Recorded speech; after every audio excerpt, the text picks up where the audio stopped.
Hello, everyone. We're going to get started in just a moment.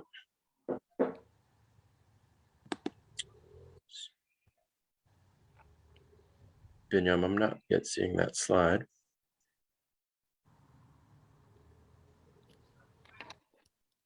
There we go. Okay, I think we're ready. Good evening, everyone. Can you all hear me?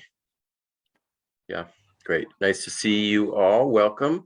We're excited to be presenting these two terrific writers, one today from London, one today from Florida.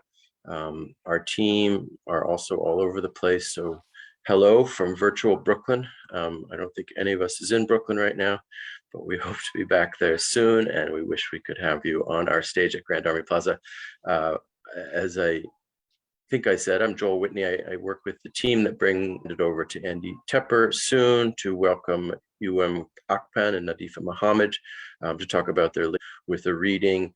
And please, as you're listening, think of some questions that you might want to ask these two brilliant authors. You're all at the suffix on the Brooklyn Public Library website. The library's website is bklynlibrary.org/BPL Presents.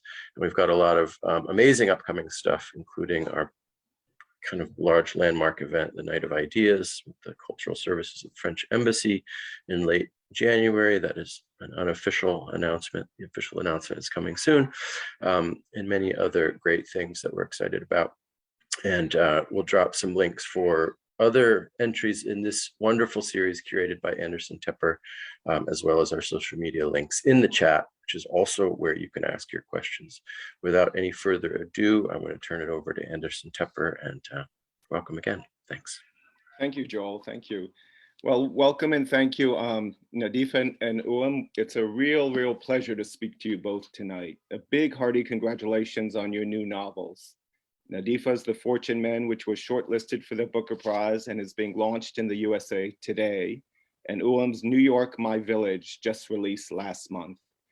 So I'd like to talk to you both about the books, the writing of them, and your own journeys. We should also have time for short readings and questions from the audience.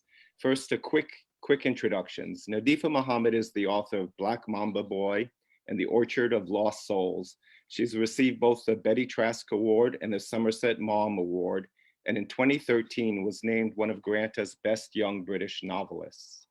Uam Akpan's debut book of stories, Say You're One of Them, won the Commonwealth Writers' Prize and the PEN Open Book Award, and was picked by the Oprah Winfrey Book Club. He teaches creative writing at the University of Florida in Gainesville. So The Fortune Men and New York, My Village are two very different books about different times and places, yet both deal in various ways with ideas of outsiderness and its consequences. In Nadifa's case, ending tragically with the public execution of Mahmoud Matan, a Somali sailor wrongly convicted of the murder of a shopkeeper in Cardiff, Wales in 1952. His conviction will decades later be ruled, quote, a miscarriage of justice and rescinded by a special appeals court. In Uam's case, tribalism is explored from a variety of angles, viewed through the eyes of Ikang Udasoro, a Nigerian editor who comes to New York on a publishing fellowship to work on an anthology of the Biafran War. In Nigeria, he is, quote, a minority of minorities. In New York, he will experience a whole new range of slights and outrages, both large and small, humorous, and very serious. So to begin, first of all, tell me both of you about your main characters, Mahmoud and Ikang, who they are and how they came to be where they are. Nadifa, in your case, Mahmoud has already, by his mid-20s, traveled much of the world by sea and had quite an adventurous life before he came to Cardiff. Yes, he did. He was a self-made man, I think, in many respects. He'd left home at a young age and crossed Africa from the Horn, Somaliland, all the way down to South Africa, and then all around the world with the Merchant Navy. So by the time I think he arrived in Cardiff and settled down with Laura, his wife, his idea of how much he understood of the world, I think, was very strong and maybe exaggerated. What you see in the interviews that the police had with him, as well as his appearance in court, is a man who's just confused and annoyed at the way that things are not working the way they should. And part of it is to do with him thinking that he's worked this country out, he's worked Britain out. He's been through the criminal process a few times and he knows its boundaries, and that just wasn't the case. Mm. And tell us where in Nigeria Ekong is from and how it affected his experiences of the Biafran War in the 1960s. Thank you. I want to begin by thanking our audience for showing up to listen to us. Nadifa, I'm so happy to meet you. And you. Brilliant book. It's powerful. Thank you very much. Thank you. Ekong Udawusoro is an Anang man like myself. So he comes from southern Nigeria. He's a minority of minorities. If you look at the map at the beginning of my book, you'll see where Igbo land is. You want to show that to the people? No, it's interesting. You include a map of Nigeria, yeah, more than 500 ethnic groups, yeah, and also a map of New York and the ethnic neighborhoods and areas of New York. yeah. So we are this small, parcel of land directly south of the Igbos, okay? And, that's where Ekong Udawusoro is from. And for 50 years, the story of the Biafran War from the perspective of the 30 plus minority groups, in the Niger Delta has not gained traction. So I wanted to write a book that handled that.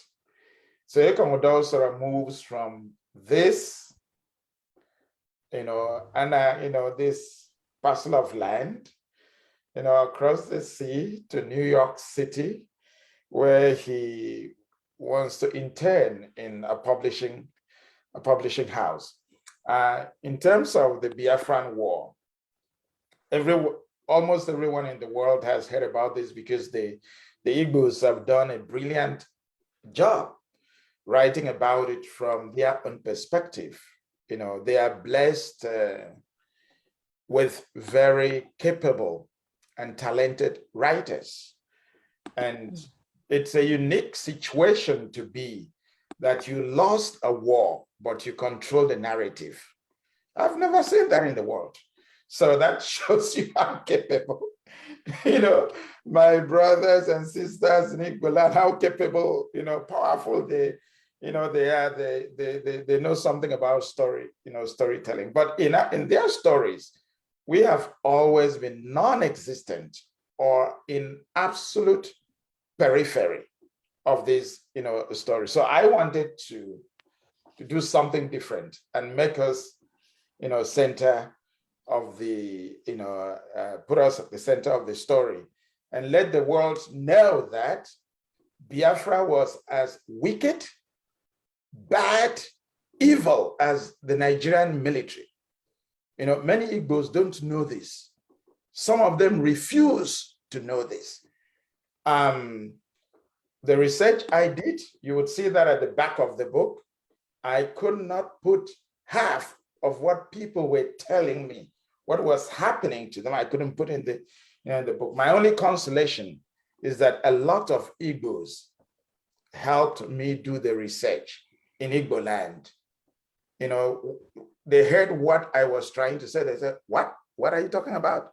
Then so they helped me, but it was very difficult to work all of this out. Is that enough? Nadifa, to go back to, geography, give us the map of Tiger Bay. So, and what it was like in this post-war period. Tiger Bay relationship to Cardiff Bay, Okay. So and what you were trying Cardiff, to capture about that period in Tiger Bay.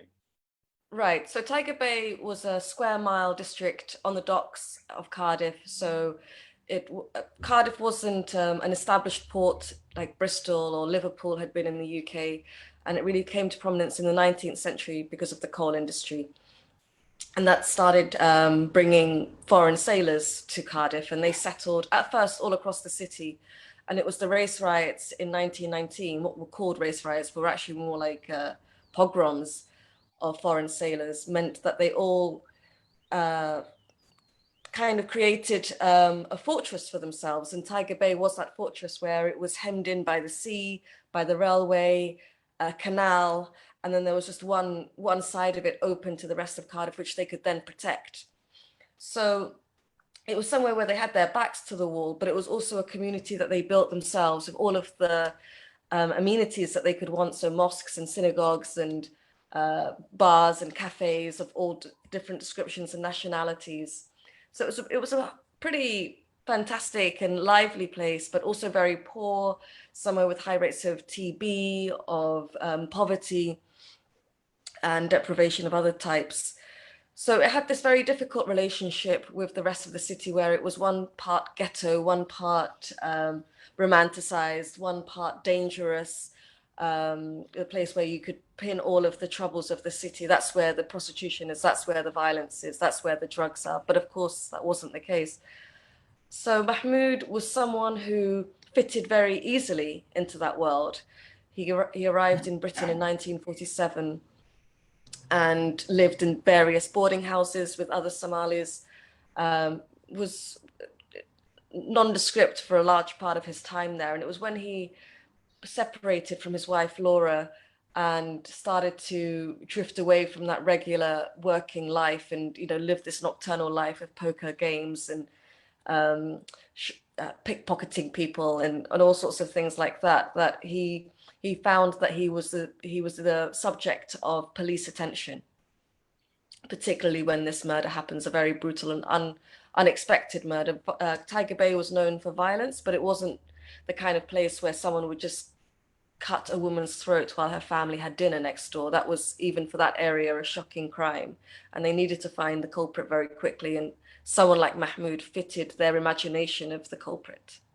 And you have said that there was also a climate of political protest, anti-colonial ferment, and also labor unrest. So Yes, there was absolutely. you were saying there was a way that the authorities feared someone like him.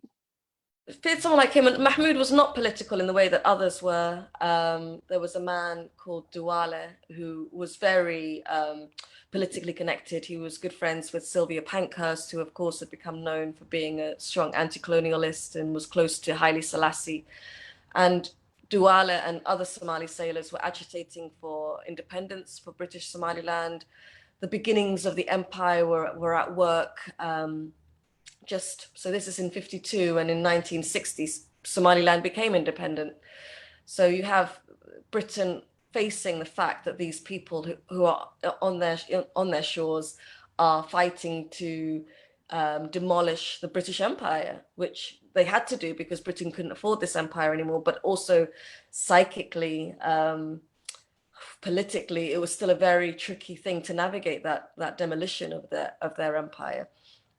And then, of course, these were sailors. They were all brought here as cheap laborers, and they needed to be kept as cheap laborers, and they didn't want to. And in Liverpool, the Chinese sailors were deported once they'd asked, or not even asked, but demanded and protested for equal pay and rights to white British sailors. And that was always a threat that the foreign sailors would withdraw their labor and go on strike, as well as the dockers and all of the other people that made up the machinery of the merchant navy. And the ethnic mix of Tiger Bay was a real melting pot of different immigrants from all over, including the Somali community, right? Yes, yeah, and unusually mixed. So I think most of us think that maybe 2 or 3, 4 ethnic groups make somewhere very diverse, but in Cardiff Bay there was something closer to 50 ethnic groups from the Far East to the Caribbean to all across Africa, Europe. And they lived in this 1 mile square district. So there couldn't really be any segregation because they were living in such a intimate way, and they intermarried. So now when you go to Tiger Bay, you meet people that have 4 grandparents from different parts of the world, and it's just very normal.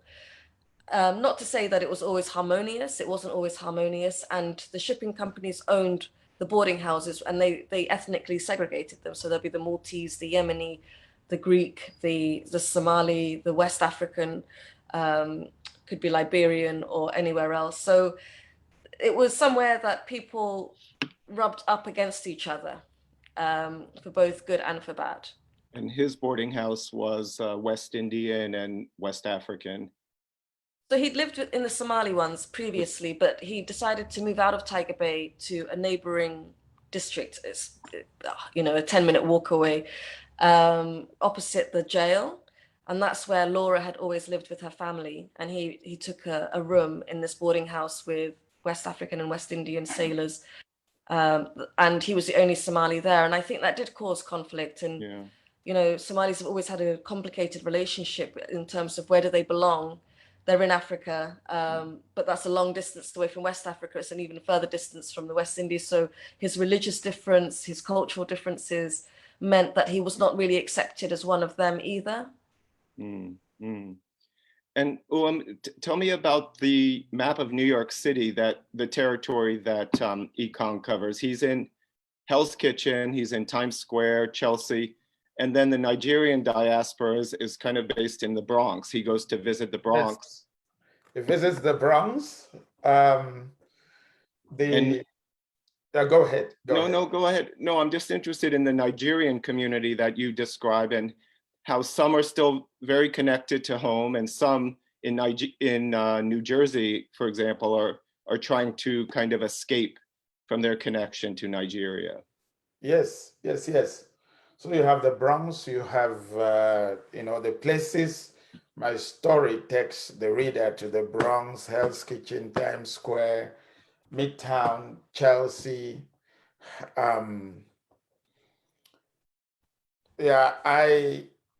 The first place I lived in when I came to the US in 1993, the first time I was in the Bronx for 2 weeks. So the Bronx has always been precious to my heart. For a long time, up until 2013, it was actually the Bronx I could tell apart from other parts of Times Square, yes. But New York continued to be a blur to me for a long, long, long time. But I lived there for a year in 2013, and I started to understand, the metro system, the geography, Chelsea, High Line, and all of that. So it was my place to try to evoke these places in my fiction. Just as I was, coming alive and knowing, oh, that's the west side, that's the east side. I can now tell these places apart. So it was so, exciting to try to capture, each part of this, city. And then it was actually my editor who said, look, we need to come up with an ethnic map of New York City. And she found something online. I was like, wow, this is cool. This is cool. And then I freaked out when she said I should come up with an ethnic map of Nigeria. I said, whoa, it cannot be done. We don't even know how many tribes we are. I don't want to go and give somebody's parcel of land to another person in 2021, and in 2099 there will be a civil war about a book that was written in New York that gave this land to us. So, so the whole politics of map making. So if you notice, if I did not actually make use of the tribe in the book, in the storytelling, I did not map the place. I just wrote the names of different places, a select few. But I was very like, oh my goodness, the politics of map making has brought a lot of trouble already to the world. And I did not want that to, to mark my book. Having said that, I'm full of apologies to all the minorities in Nigeria whose tribes, whose ethnic groups are not mentioned in the book because they get left, out. But yeah. Tell me, both of you, more about the secondary characters. Nadifa, tell me about your decision to also focus on the inner lives of the victim of the murder and her sister and niece. Why that was important for you. And I want to know more about your characters, the colleagues of Ikong that you created around him at the publishing house, how they developed. But Nadifa, if you want to start to, yeah. Sure. So it wasn't an intention of mine. I knew that what I did know was that I didn't know enough about the murder victim and her family. So they became part of my research process, and just by chance, I kept stumbling on them in various archives, including the Royal Air Force Museum in London, local archives in Cardiff, and it almost felt as if there were these. It was like a treasure hunt, and I was being led somewhere. And I eventually did find one of the relatives. It was the niece of the murdered woman who's still alive, and she lives in Tyker Bay now. So it felt as if they were pulling me in, and that side of the story needed to be part of my novel. And when I met with the niece and heard her side of what happened, and also the trauma that had caused her and her family afterwards, I felt I could identify with that very closely. I wanted to pay respect to these women who were trying to live independent lives in 1950s patriarchal Britain, Jewish women, migrant women, second generation women, and not just sort of stumble over them as part of a bigger masculine story. And I've read that you had the bulk of this book written earlier, but then you created these characters more recently. Yes. I want to go back to Nadifa. Nadifa, you do that very brilliantly.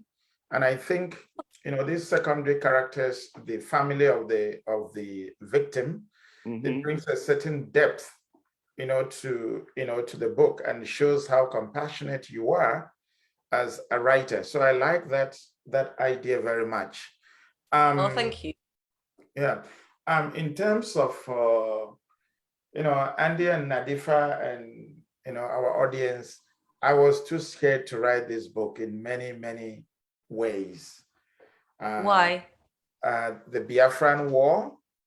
My fear was that my book might start another war, because the rest of Nigeria does not necessarily know what happened, except what one tribe has been telling them in fiction. Okay, so I was carrying that weight. What do I do with the research I have done? But another frightening thing was, the writing about publishing. Right. I'm trying to publish. Right. And I'm, critiquing publishing.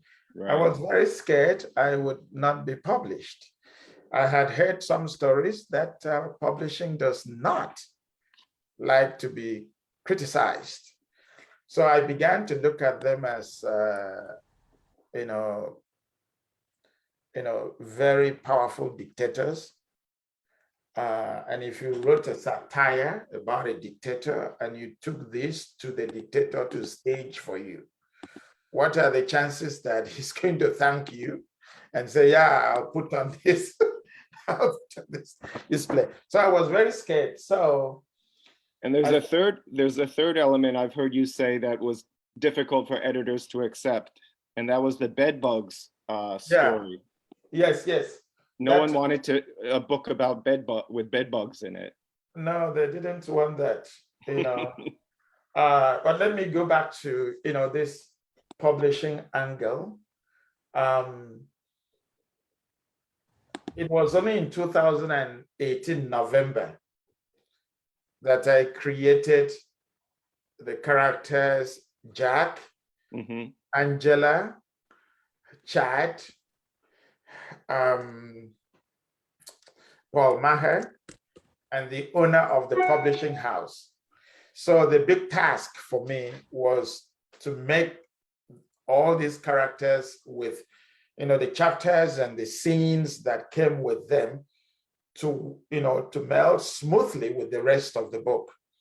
And I was very lucky there, and I keep thanking God because, I never quite believed I could do it, but I just kept, pushing and working. And today, when people read the book, they don't know that these characters were born, 2.5 years ago, while the rest of the book had been in existence, from 2012. So I'm, but I was very scared. And another angle, the angle you brought up, bed bugs. I was seriously warned not to, and I paid the price for that. But once I saw how resistant these powerful forces in New York City were, the more determined I was that this had to be done. If I had written about Africa, our cities, the brokenness, the promise, and the pain of our children, the way I had done in Say You're One of Them, and you congratulated me. And it really hit me that as these people were telling me I could not write about bed bugs, they were praising me for saying You're One of Them. And I'd go to sleep, I would be like almost dreaming the children in Say One of Them saying, You're a coward. Why are you backing down? Get these bed bugs to bite the children of New York the way you would do in Nigeria. Okay. But there was that serious pushback. It was almost as if I invented bed bugs in New York City. And it was very painful too, because I had a bed bug infestation when I started living in New York City, and I got 2 bites on my ribs. I figured out what was going on. I had to spray my room every so often. It was from those 2 bites I was able to escalate the bites all over Ekong's body, all over the neighbor's body, the fear, and with what is happening now, Ekong in the story at a point is very afraid.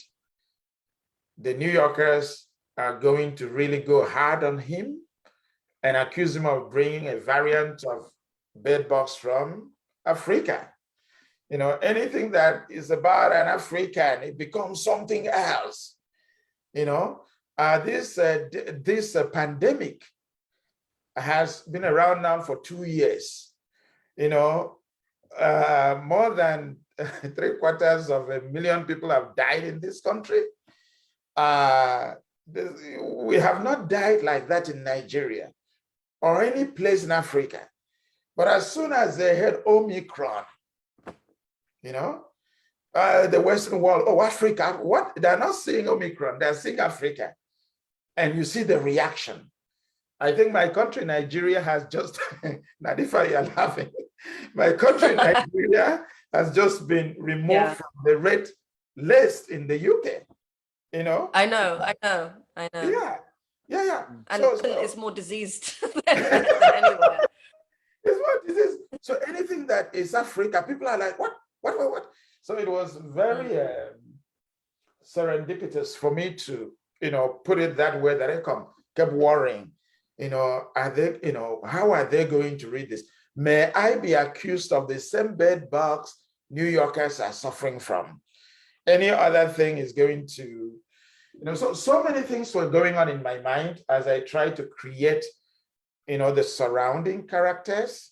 I had a lot of fun from the embassy because going to American embassy, British embassy, the European and the powerful embassies in Africa is, we are at a crime scene, full stop. By now you have heard, Andy, that I was asked at a visa interview to write a short story. Well, that's in the book. You mean that No, was it's not in based the book. It's not in the book. The book does Akon is not asked to write a short story. I was asked to write a short story standing there at the counter. I was given pen and paper to prove that I am a writer. I was asked to write a short story. And Flash fiction. So they can say anything to you. They can insult your grandmother. They can mock your accent. They can do anything to you. And I'm laughing, but I've just applied for a proper American visa, and I was terrified. I was really scared. I was, I just thought, oh, there's no way I'm going to get this. But to my surprise, they gave it to me. Yeah, yeah. You have become a British person, so maybe that helped. Sometimes depends on the weather. Where well, British. I hope you don't encounter bed bugs in New York when you come. I am worried. Yeah, we all are. Nadifa, just to go back, Uwem's saying this book was very different from his first book of stories, and yours is also very different from your first two novels. So tell us, what were some of the more challenging aspects of this, whether it was the research or the archival research or the historical research, and what was most gratifying? I mean, I know you really dug roots in the community that you were interviewing and writing about. That's true. And this wasn't a tough book to write. It took me a very, very long time, but it was the smoothest book to both research and write. And it does have a relationship to Black Mamba Boy. They're closely entwined. So Black Mamba Boy grew out of the research I was doing very, very early on Mahmoud Matan's story. And The Fortune Men begins just a few years after Black Mamba Boy ends. So Black Mamba Boy ends 1947, and this is 5 years later. And it goes back to that community of Somali sailors that my father was part of. And also, funnily, Black Mamba Boy ends in Wales. So yeah, it does feel as if this is a more mature, slightly darker and more somber brother to Black Mamba Boy. And it came together, I think, because of the experience I'd had writing those first two novels. So with each novel, I think you try and challenge yourself and say, what do I want to work on next in terms of how do I improve? What do I think is my weakness, and how can I put my attention towards that? So in this novel, it was dialogue that I really wanted to focus on, the vernaculars that these people were using, the various languages as well. And also this very intense, I've always been obsessed, with the previous novels, people are either very mobile and crossing every border there is, or they're stuck at home, like Kausa is in The Orchard of Lost Souls. And in The Fortune Men, Mahmoud is both. He's very mobile for some of the story, and then he's in a prison cell for most of it. And there's something about those two spaces that challenge different parts of you as a writer, I think, and maybe Uwem can talk on this as well. There's that stasis which allows you to think back, think forward, think about God, think about everything you've left behind. And then there's that movement to get away from the thinking. And I think that Mahmoud would be the kind of person that walks to not think. And what the prison does is force him to think, and it forced me to think his thoughts as well. And Adifa, what does the title refer to? Who are the fortune men? The Somali sailors So who it- come? yeah, and again, it shows the relationship to Black Mamba Boy because I really struggled to get a title for this novel, and in the end, I went back to Black Mamba Boy, and this was a phrase from there that my Mm. father had told me about, and it was used to refer to men like my father and Mahmoud who had gone to sea.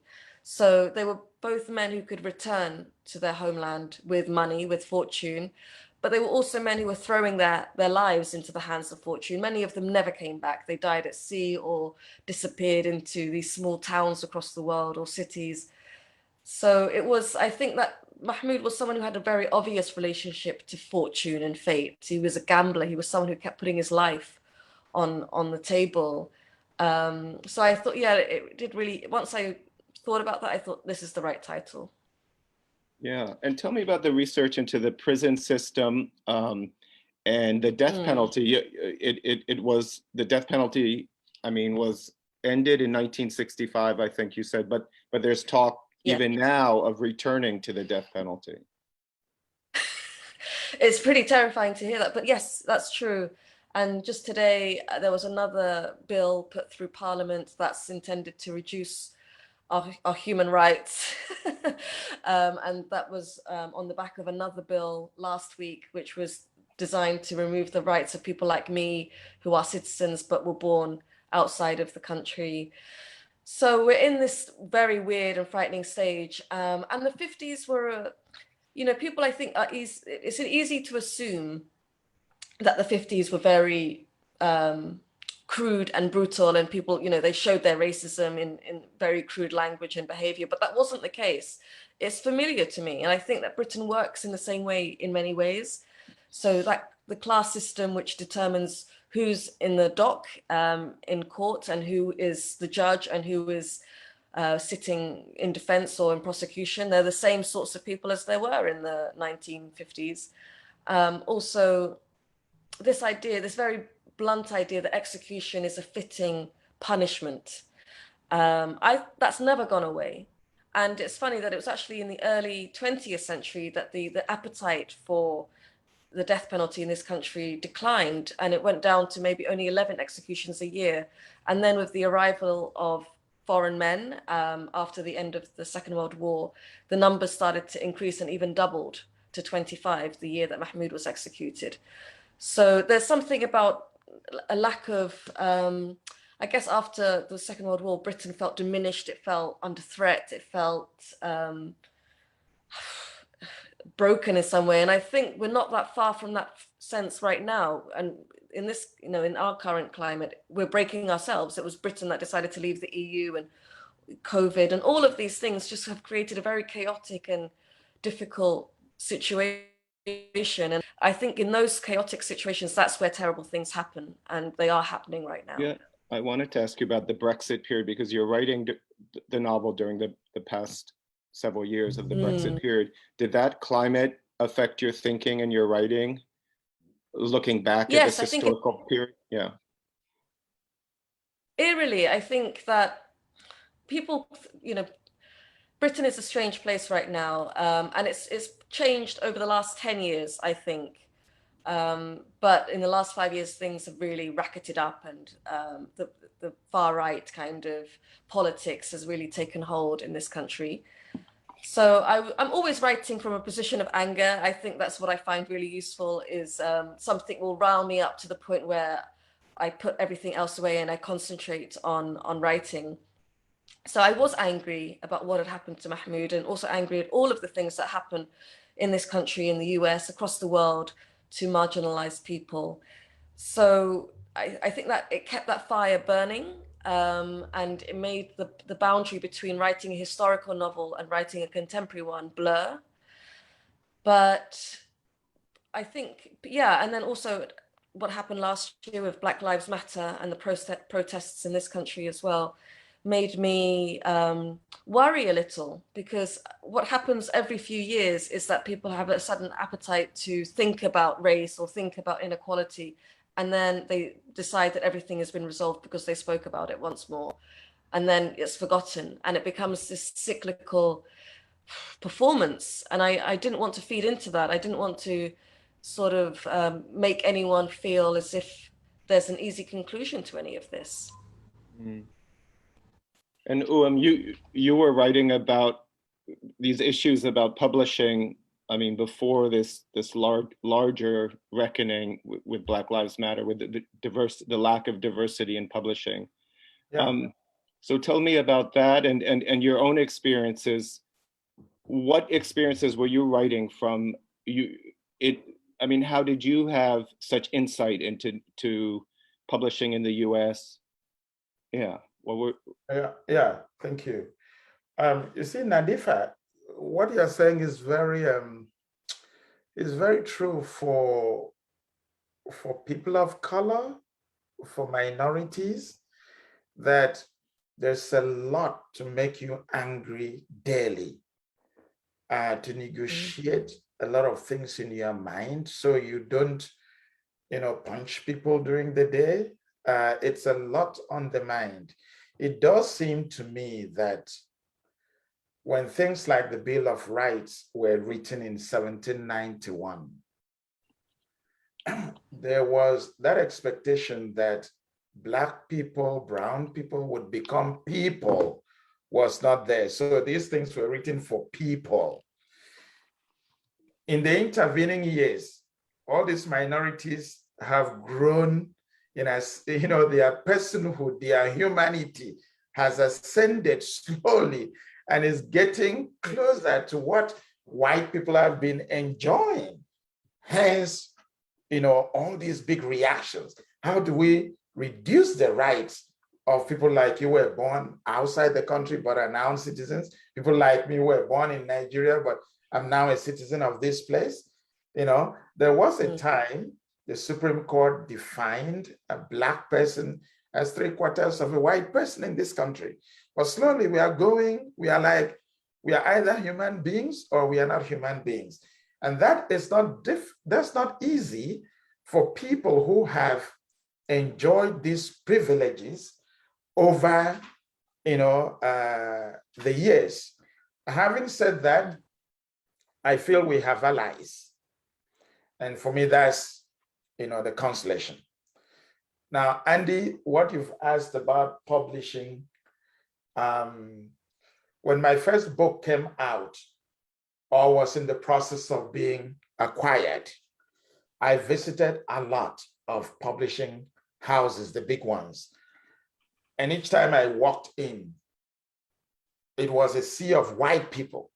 And publishing is in New York City, which is very diverse.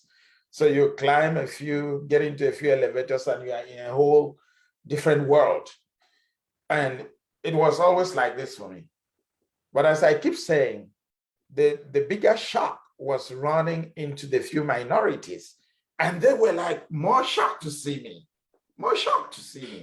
And it was as if, the white people could greet me, they couldn't. Some would hide their faces. So that's how I knew that these people are voiceless. Where they are is killing them. And it hurt me that, Oracle has diversified. Google has diversified. Amazon has diversified. And our dear publishing, the very people who manufacture all these moral blockbuster books, they're stuck in this evil thing. So I started thinking, I have to say something about this, but I didn't know how or whether I would be allowed. And I did not, because my publisher has asked me, before, well, how did you get to know what was actually happening? How these decisions are made about books? Are you writing someone's biography? And I said, no, just knowing as a minority that when I show up at a place, I have to have millions of conversations in my head, process things faster, to come up with that poker face that fits into the place. Otherwise, they just say, look, he doesn't have the social skills to cope. To go back to what Nadifa said, He's too angry. We don't want an angry black man or black woman or brown woman. So all these things were in my, my head. If a woman shows up at a workplace that has 50 men and she's the only one, it's not going to be easy for her. She's going to suffer to play the politics. How do I even position myself so they would allow another woman to join this company? So you carry a lot. So all these things were going through my head, and I'm like, okay, it is what it is. I can imagine these people sit down and make decisions. Okay, how are these decisions made? Okay, if 10 guys are here, they're talking, saying all the anti-feminist stuff, as soon as a woman walks in, some of them are going to bite their tongue and say, whoa, hey, we are in mixed company, let's pull back. So these were the dynamics that were playing in my, in my mind as I built the character of Ekong around publishing, the publishing houses of New York. I was also bringing all my experience of living in America in the last 20 or 30 years, to bear in writing this book.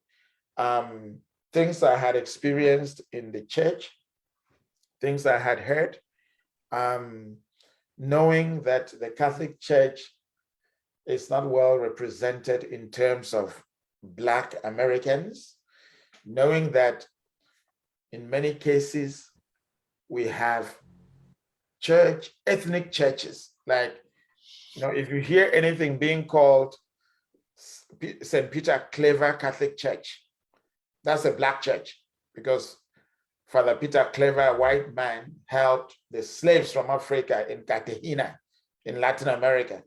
So if you hear anything being called Benedict the Moor, that's a Black church. Okay. How possible is it going to be for the white, the descendants of slave owners, and the Blacks, the descendants of slaves, to stay and sing together? The whites would be more comfortable singing about the slavery in Egypt, enslavement in Egypt. The Blacks don't need to go that far. They are going to sing Negro spiritual in that church. Can the white people put up with this? It's not working. It's the same thing with, we have Chinese Catholic Church, we have Vietnamese Catholic Church, we have all these churches. If you are not careful, sometimes you walk in as a full-fledged Catholic, and you are, you find out you don't belong. I have been a priest in this country. I've ministered in white churches. I know the people who have come to me later on after like 2 months and said to me, look, Father Owen, let me tell you, I am a racist. Is there anything you can do to help me get out of this? I know it. I want to get out of it. Okay. So it shocks you, the intensity, of it. Or you go to people's homes to minister and you see the Confederate flag and you're black, you're black ass, and you see this Confederate flag. How do you minister? How do you anoint this person who is dying?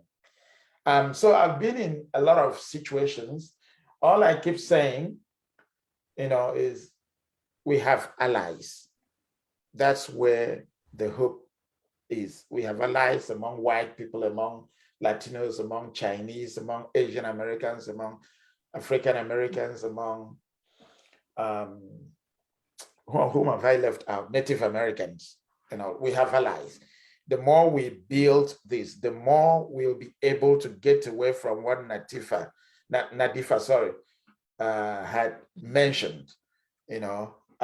This serious pushback towards, extreme whiteness that is rocking from Europe, to the US. Mm. Can I ask you a question? You mean Andy or me? No, you. You, Uwem. Oh, okay. To the man in the congregation, I think it was a man, who said, "Father, I'm a racist." How did you respond to that? What was the program to stop him being a racist?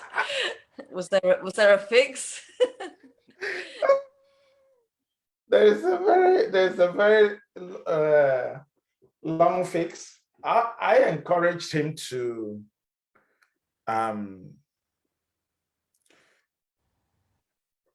go, if you can, live where you are living, go and live in a more diverse place. Okay, and try to join groups that are diverse, and go there and listen, and then get your children to schools that are diverse, so that if you don't succeed very well because you're already an old man, your children will have a chance. Encourage them. Tell this to your children. Look, I am a racist. It is wrong. Say that, go to them, not in public, when you sit down one day, as the father advises a child, a mother advises a child, so that this is who I am. I've been conditioned over time, but it is wrong. Just the way you have, told me now. It wasn't in the confessional or anything. It was just somebody coming to my office to sit down and say, what can I do? So the more we spoke, the more I realized that a big part of his problem was when he goes to his extended family functions, he runs into people who have not, they have not progressed. So all these jokes about Black people and still calling them nigger, around their family, this would hit him very much. And he tries to fight back, and it's like they want to excommunicate him from the extended family, So I was telling him, you have to keep doing this, and you must let your children, is very vital, because the hope in this world should be that one day white children and Black children and all the colors would have an easier time than what we are having now. The white who are reacting are very afraid that they'll lose everything, that they'll be booted out, that they know the crime that has been committed against minorities and Black people. That's not what we are asking. We are asking, move so we can be part of this table. This table can be bigger. Everybody should be at the table. That's what we are asking. If we do the job now, there will be no need for all these fears. Nobody is going to pack white people in a boat and transport them to Africa to enslave them. But if we don't do that job now, it becomes difficult. Anyway, Nadifa, there are other ways, other things I had suggested to this kind of people, but there's no time to talk about. That's the next book. I'm enjoying the conversation. Do we have time to do a short reading? Would you like to? Or, yeah. Yeah. And if I there's don't any mind, but questions- women first. What's that? Okay. Women first. He said women first. Oh, okay. And if anyone Okay. in the audience has a question, just send it by the chat, and we have a few minutes left to go. And Adifa, thank you again. I know this has been a long day for you launching the book, and it's very late there. It's now 11 p.m., but it's fine. It's been really enjoyable. Thank you. Thank you. Just thinking what would fit in with our conversation. You know what I was just thinking as Uwem was talking was about Mahmoud's relationship to his own faith and to his own religion, and especially while he's on, waiting for the execution. Yeah. Yeah, because he has a very conflicted relationship with the mosque and the official. for sure. Yeah, and he was Yeah. actually convicted of stealing money from the mosque just the year before all of this happened. So he was not Right. their favorite person, Yeah. the mosque. So is it okay if I You, read while you look for the place? Please Yeah. do. yeah. Men Okay. first. Men first. And what section are you reading, Uam? I'm reading chapter 7, the editorial meeting. Uh-huh. Oh, the editorial meeting. Great. I was thinking of that too. Yeah. Yeah. The editorial meeting began at 10 a.m. We were 9 people around a brown table. I felt really special in my gray minimalist batik attire, top and bottom, as though I were representing the entire Black race. I sat next to Emily, who was in a red dress and a black beret that hid her colorful hair. Jack was directly opposite her in a blue striped sweater. I stayed farthest from Molly because of my addiction to her perfume. She wore a cyan-colored pantsuit and white blouse, while Angela was to her right in a rose print dress and a black blazer. Bob Ham sat next to her. He was in a brown turtleneck and a brown jacket. Molly, the publisher stroke editor-in-chief, was moderating. She welcomed me again to Andrew and Thompson. I thanked them for their warm reception. When she introduced See Me Stress, the pirate novel, everyone was up for it. They talked about how solid the plot and structure were, how it was a psychological thriller, how they enjoyed the brilliance of the character portrayals, the light touch on the themes. Then they spent quite a while juxtaposing Mistress's tender description of the Aegean Sea with the brutal daily life of the pirate. They even read out some of the lines. They sounded so excited. It seemed I had read a different thing entirely. Thank you. Thank you. So I found my passage. It's on page 280 of the American edition. And it's just a few days away, or maybe a couple of weeks away from Mahmoud's execution. Days after the Sheikh's visit, there is still a kind of glow around Mahmoud, an inner spiritual illumination. Everything is as Allah willed it to be. The warders mean no harm, he realizes. They are only men placed in their stations by divine providence, just like he is. All of them gathered together by a fate that was written before any of them drew their first breaths. This feeling is like being doped, or what he imagines dope achieves, a soft, warm numbness that makes any painful thought or feeling unreachable. He wakes up and sleeps with the sensation of real submission, not having to search anywhere for it, but the feeling lasting and lasting as the days turn over. That train that took him south from Dar es Salaam, that first ship in South Africa, that meeting with Laura in the cafe, that juryman turning to him and reading guilty, all rungs of an invisible ladder that he was climbing up and up towards heaven. The exact date and time of his death already fixed. These ignorant white men manipulated like puppets. There is no one to rage at or to even blame. He just wishes that he had paid more notice to Violet Balaki, that small, stout, dark-haired woman whose death was inextricably tied to his own.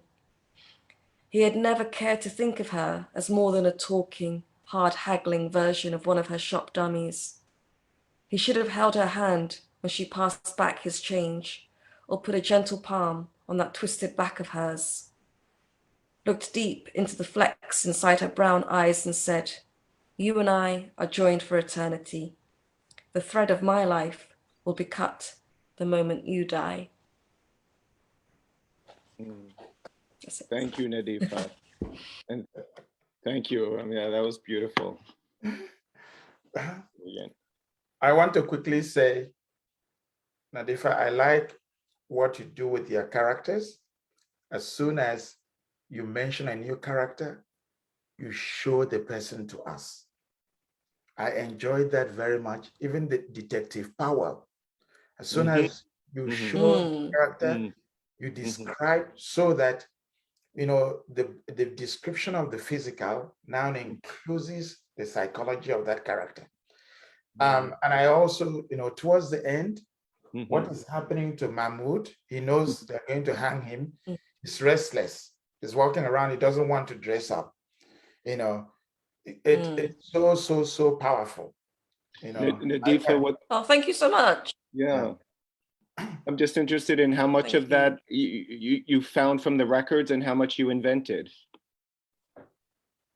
In terms of his final moments, there was an account by a policeman whose great uncle or something, or uncle said that he was in the executions. He was one of the warders inside the room with Mahmoud. So that's where I found the detail that he refused to change into the suit and was executed in his pajamas, his prison issue pajamas, and that he had fought back and resisted being dragged to the next room where the execution took place. And he also said that it took about 17 seconds, 16 seconds, 17 seconds to, hang him, which was a longer period. They could do it in 5 seconds if the person was not resisting.